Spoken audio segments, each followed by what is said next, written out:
Greetings, travelers. Welcome to Lorespire. Today, we're covering all of the notable figures of the Wayward realms that have not been covered in previous lore videos.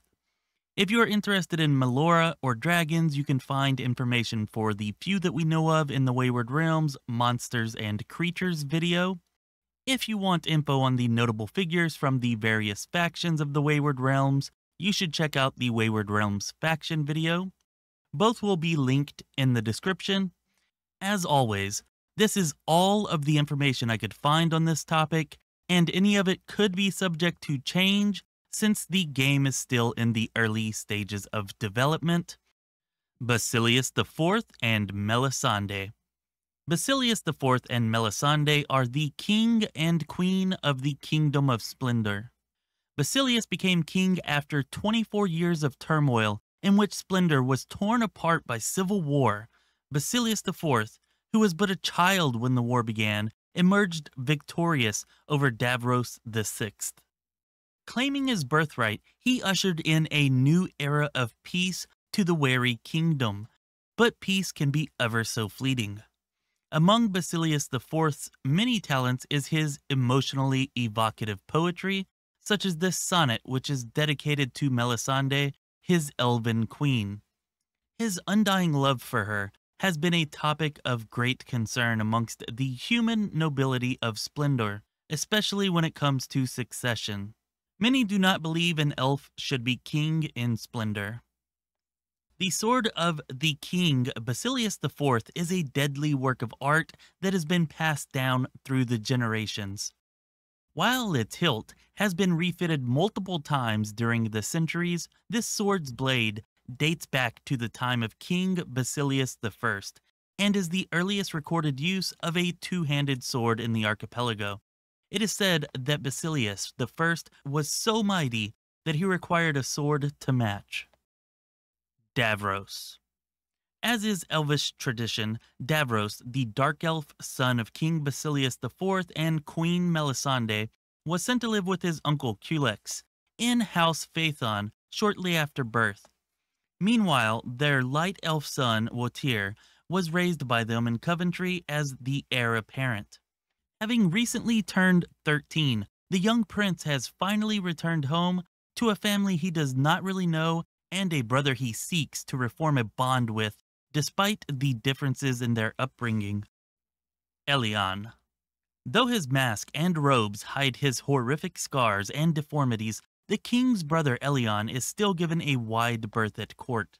Perhaps it's because of the Inquisitor's glaiviette he wears at his side, one of the many war trophies which proves he's not one to be trifled with. Culex. The queen's twin brother, Culex, is a curious character. Clad in the vibrant finery typical of the dark elf house, Phaethon, he exudes opulence and refinement when present in the king's court. Unbeknownst to most, though, his bright regalia hides a much darker and sinister side. Willon Cloth.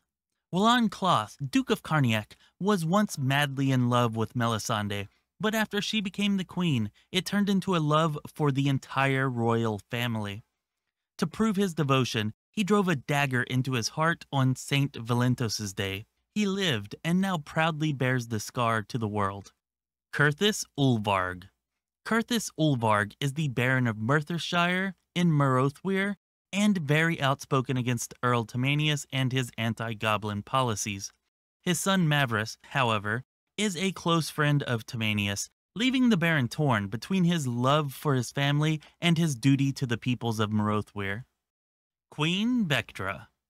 Queen Bectra rules over the 9 major Orcish clans of She from the capital city of Adredra.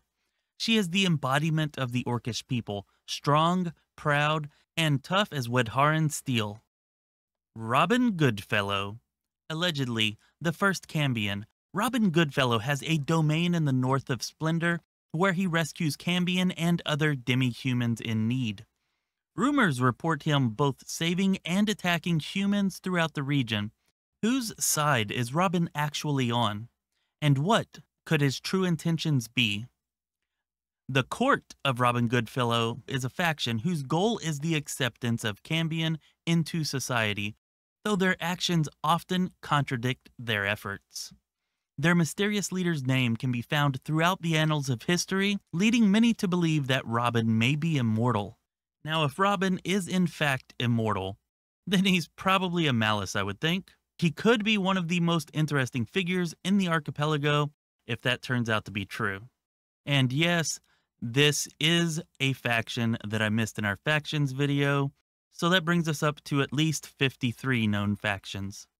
Now, if you want to learn more about the Wayward Realms, check out these videos here. Also, the Kickstarter is still going until June 29th, so if you want to help bring the Wayward Realms to life, be sure to check that out and pledge if you can.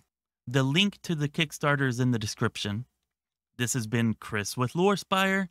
Be well, my friends.